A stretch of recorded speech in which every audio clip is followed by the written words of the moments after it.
Hey guys, Zora here. Welcome back to the Great Ace Attorney Adventures. Last time I got really lost. Good news, we were able to investigate Nikolina Pavlova's room because I don't know where the big burly guy went, but he went off where, so we just went in the room. We didn't really learn too much from what I recall, and we did get to talk with Hosonaga, and the poor guy did get his face beaten in. And throughout all this, I completely forgot that Herlock was in this area singing to himself. So there's that. And we already talked with him, and now I actually don't know where the heck I'm supposed to go. But I'm guessing I'm supposed to go back into Nikolina's room? I don't know. We'll figure it out as we go along. Never mind. This is where things get a little bit dicey. What's that? That is an alarm, Miss Susato. I actually don't know why the alarm's sounding off right now. Shut down the engines immediately! Vessel sighted a quarter-mile forward! Full stop! Hard to starboard! All hands brace for impact! What the? I think we're about to crash into their ship. What? I can't stand! Susato-san, hold on to me!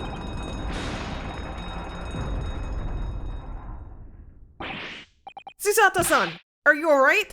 Are you injured at all? I think I'm fine.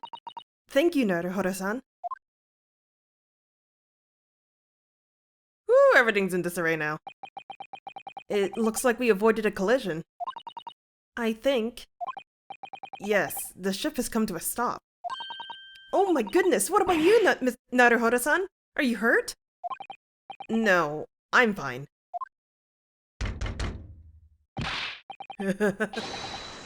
Hello, is anyone in there? Shout if you need assistance! Oh, that sounds like... Oh, that's Hosonaga! Whoops. Inspector Hosonaga. Is that you in there, Naruhodo-san? Unbolt the door, quickly! What? The bolt? Look at that! The door's bolted. Did you do that, Susato-san? No, I didn't touch it. Well, that's strange. How did... And look at all the books. They're just like they were before again. Naruhodo-san, aren't you going to open the door and let the inspector in?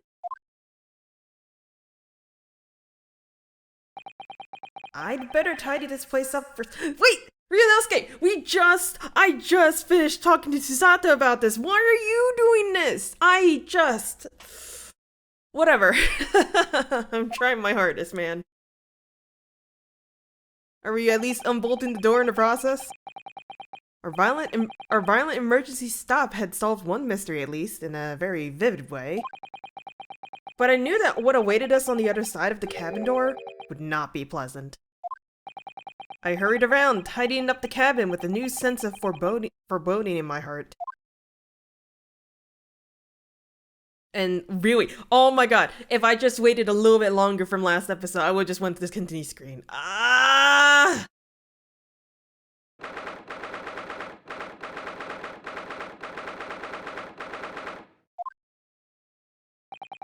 Somehow, the door to the cabin we were in ended up bolted after we made an emergency stop. Susato-san took a deep breath, then gently slid back the bolt. Ah. You! What are you doing in Miss Pavlova's quarters? Ah, you both look unhurt. Good. Oh, I just realized this poor glass is actually dented. Yes, we're fine, thank you. What on earth happened? We heard something about how we were going to collide with their ship. Yes, it appears to have been a false report, though. Oh, how did that happen? There's a dense fog outside, so it's extremely difficult to see. Someone must have thought he saw a ship ahead. This person obviously triggered the alarm, and that's why we made an emergency stop. Everything is chaos! Passengers are screaming! Crew are running everywhere! Ah. This first class area is the only quiet part of the ship at the moment. Oh, I see. Someone triggered the alarm? Does that mean that someone pressed that button outside? Oh! You wicked intruder! Dressed all in black! You are the devil! Oh, her eyes are so pretty! Sorry? Me? I've been called a lot of things before, but devil's the first. You opened my traveling case! How could you? What? No. We didn't touch it. That's right, Miss Pavlova. It was already open when we came into your cabin. Inspector! Yes? Arrest this man! I know he did it. He is a criminal! Is it not enough that he has killed the man? Duh! And he has stolen away as well! If Fixin promises not steal chicken, do you believe? Take him away. He is a trespasser as well as everything else. Stowing away, trespassing, Kiri. She is right. You are devil. I'm really sorry if this is not how Russian accents are supposed to be. I really do apologize. It doesn't look good, does it? There is served little deck. Throw him in. Tomorrow we dock in Hong Kong. Then we give you straight to police. Wait! A cell? Please, Inspector Hosonaga, is there nothing you can do? This is a Russian vessel. I really have no jurisdiction here. After my last effort to appeal to the captain's good nature, I think I'm out of options. This is terrible. This is a real crisis. I gotta find a solution. Immediately! Oh god, wait, do I actually have to investigate? Can I talk to someone? Will any of you allow me to talk to you? Miss Pavlova, can I get out?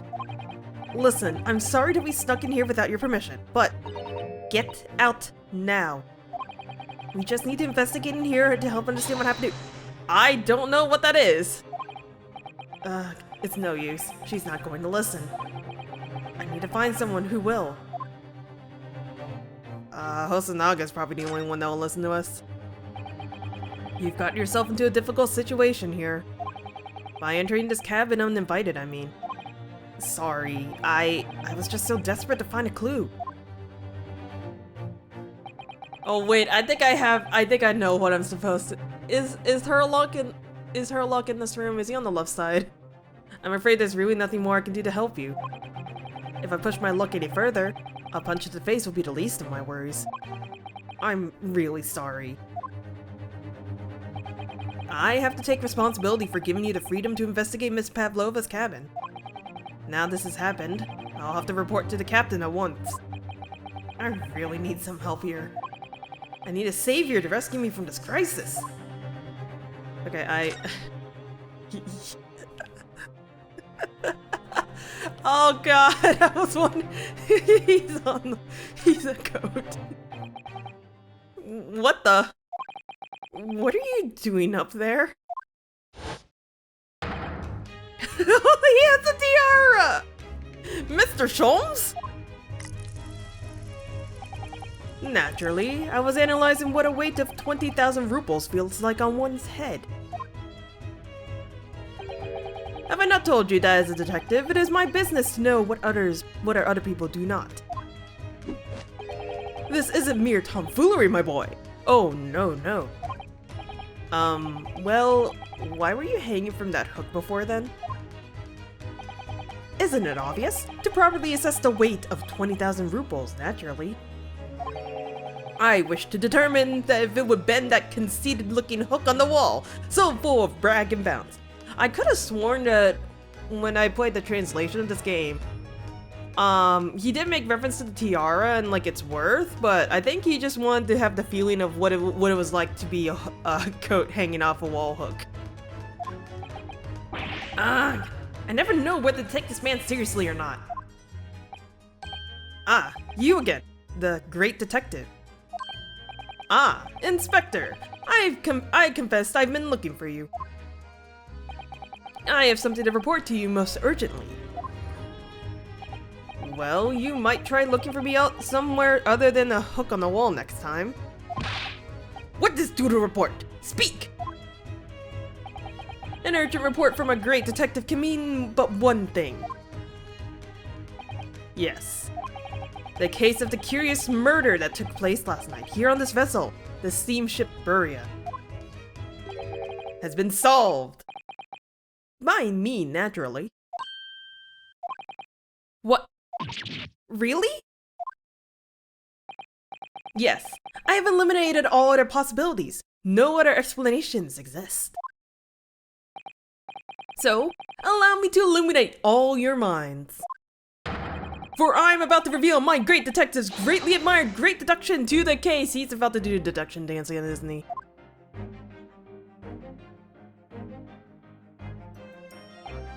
Ha! You have solved it! Even Hedgehog understands this case. We all knew who was responsible for killing student boy this morning when we found criminal in the wardrobe. It is this stowaway, and he has handcuffs to prove it. I didn't do it! The trouble is, there doesn't appear to be anyone else who could have killed the victim. Because, as everyone knows, the cabin door was bolted shut from the inside. That means the culprit must be someone who was inside the cabin. Yes, it's what's called a locked room mystery in detective stories. Da! Locked room! That is point! The room was locked. Going through all of these different voices all at once. Oh my goodness, this is gonna be a rough one for me. Well, I can't deny that. There's no way the bolt could have been drawn across from outside the cabin. You're all quite mistaken. The cabin next door is not a so-called locked room at all. What? Oh yes, there is another entrance. An entrance used last night by the culprit in order to gain access to the cabin despite the bolted door. What other entrance? We never discovered one. Why, it gapes open-mouthed at you even as we speak. The ventilator, man! The ventilator? You think this is funny? I cannot even put my arm through that hole! That's because your arms are as thick as tree trunks. You're suggesting that the culprit entered and left the victim's cabin through that tiny opening? It's not possible! Ah, but it is. And last night, the victim even witnessed the intruder in the act of passing through the ventilator.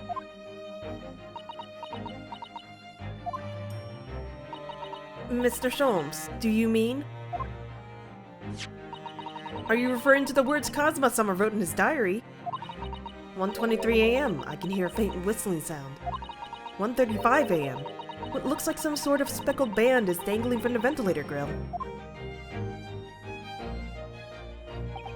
Precisely, my dear madam. But what does it mean? What is a speckled band?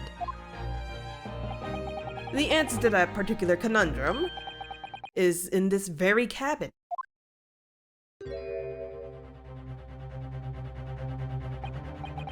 Mr. Sholmes? What are you doing? There is a distinct element of danger, but fear not. I am ready. What I am about to expose for you all to see will shock you to the cores. Behold! What's going on? Oh. Oh, look at him! He's so cute! He's so pretty! Look at his scales! Allow me to introduce you all to the band! The Speckled Band. Snake?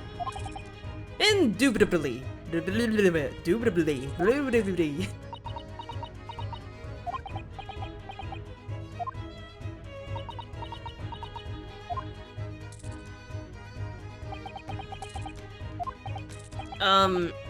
Mr. Sholmes, just one thing.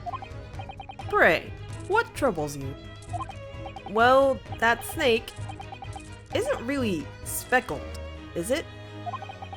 It looks more stripy, wouldn't you say? Hmm? Yes, you're right. I think in this case you'd have to call it the striped band, wouldn't you?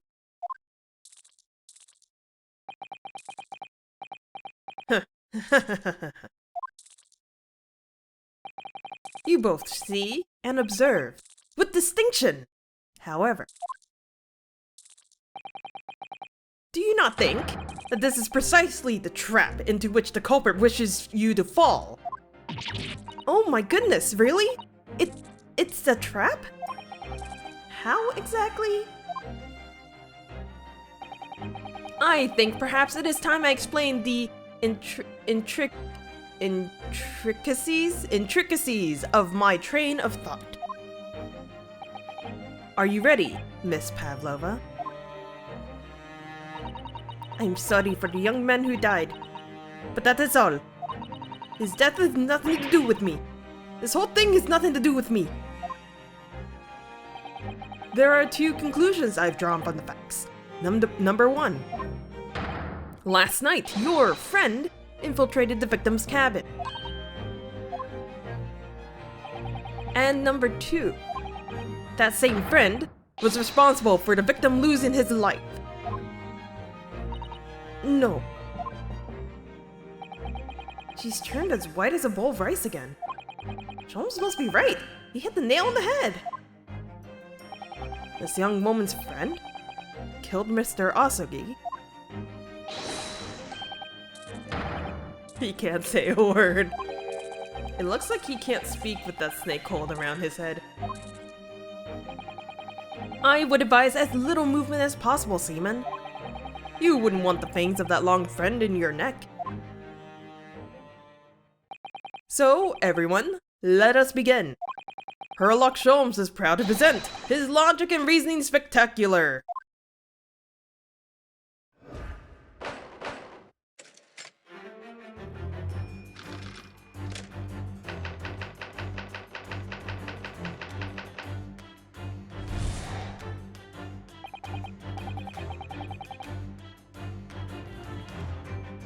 Let me correct myself. We're not gonna start with a spectacular because everything and its mother decided to make a lot of noise out of nowhere. But that's beside the point. Miss Pavlova, moments ago you claimed the following. His death is nothing to do with me.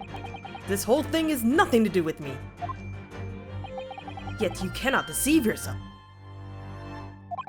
Yes, when you recall those horrid events, your aching heart smarts with pain. Smarts with pain? And it is that very pain that evidences your inextricable link to the victim's death. So we ask, what was the nature of this intruder that stole into the victim's cabin on that portentous night? What are these words, Sherlock? Why, naturally, it was the friend with which you boarded this vessel with, was it not? Ah, as I suspected, under the telltale glance.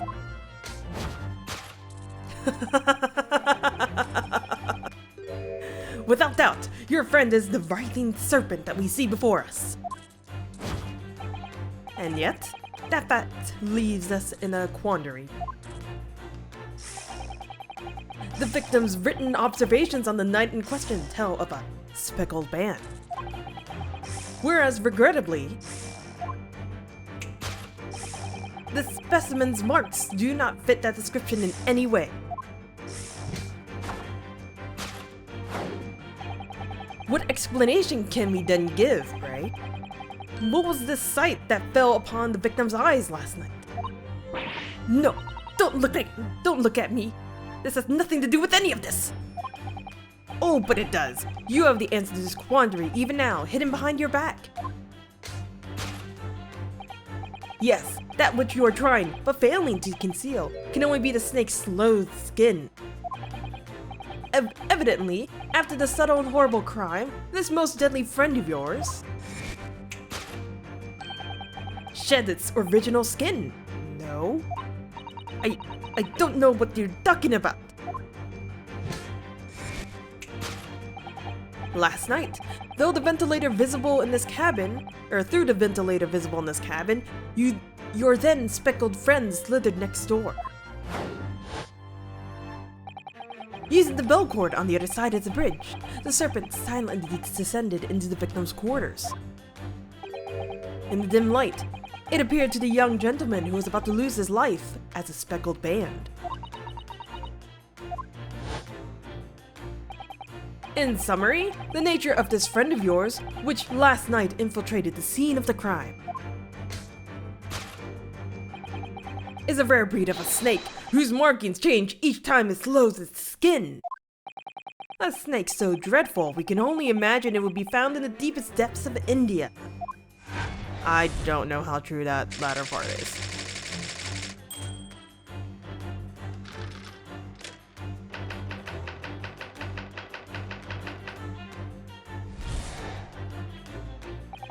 Moving on, we come to the heart of the matter, the grim demise of the victim.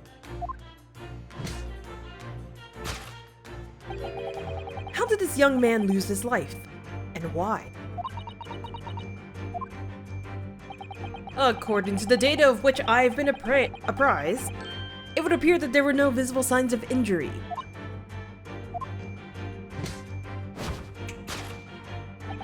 In fact, the circumstances of the victim's death can only be explained by a terrible venom. Now, if we take that as a fact, we can reasonably imagine that there remains evidence to affirm it at the scene of the crime. Oh no, could there be? Yes, an examination of the deceased's body will prove the cause of death conclusively. The almost, but not quite, imperceptible puncture wounds left by the venomous fangs will seal the truth. Yes, the vestiges of the snake bite delivered by your terrifying friend. This makes no sense! There's no point feigning ignorance, Miss Pavlova. After the incident, you endeavored to hide everything, didn't you? I accidentally rolled my tongue right there. But now your involuntary glance betrays the hiding place you chose. That's right, you hid the evidence that links to your victim's death in that traveling case. When we first met in this cabin, it came to my attention that your case moved periodically. Your serpent assassin was restless inside, no doubt. You don't. It is telling that the victim made note of a low whistling sound that he heard minutes before his end. That was your signal, was it not? The sound you had used to train your serpent friend. To train? Indeed. You put the serpent through the ventilator and wait. After a period, you summoned it back with a whistle. You can know if the animal has done its duty, so you would listen for signs of life next door. If the victim appeared not to have been dispatched, you'd release the snake once more. Do you deny this snake has undergone such training? It's not true! Having slithered through the ventilator and down the bell cord, the creature needed only to sink its fangs in once. And its venom would course through the victim's veins, ending his existence forever.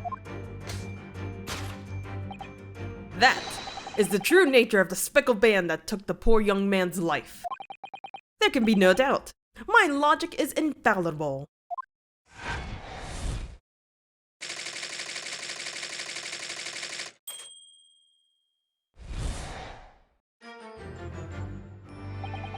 Thus concludes Herlock Sholmes' great deduction of the speckled band.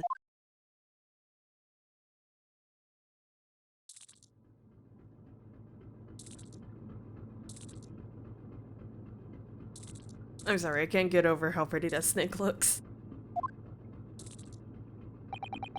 Miss Pavlova has trained her pet snake as a killing machine.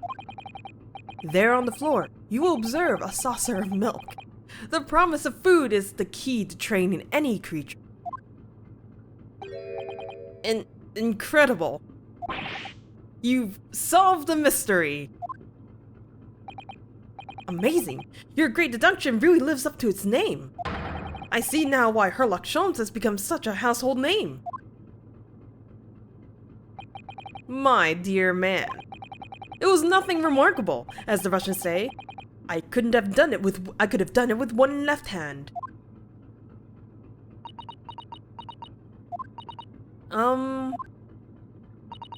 Could I venture an opinion, Mr. Sholmes? But of course! What's on your mind? It's just about your deductions before. Some things don't quite make sense to me. I welcome questions as to my method, and will answer both loudly and proudly. Oh, well, good. First of all,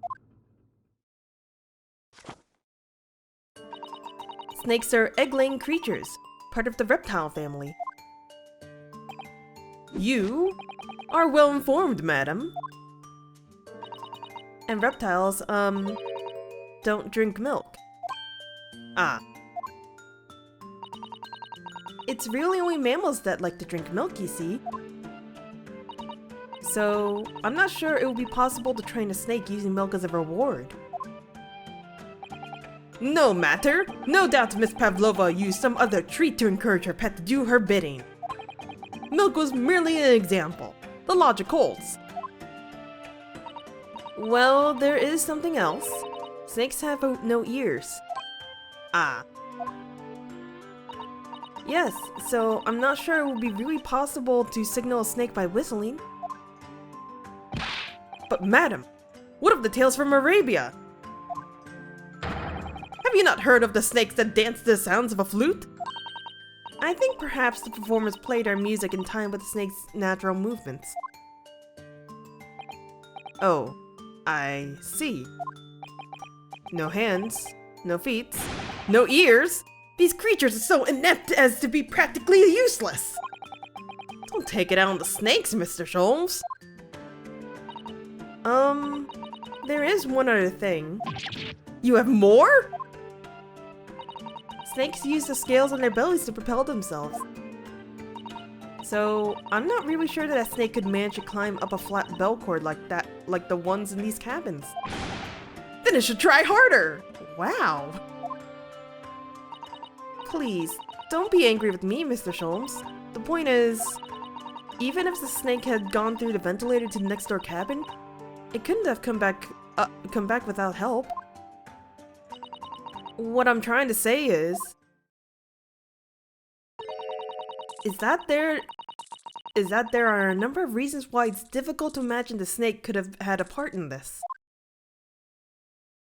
Oh, look at him! Poor Sholmes. He's trying his hardest.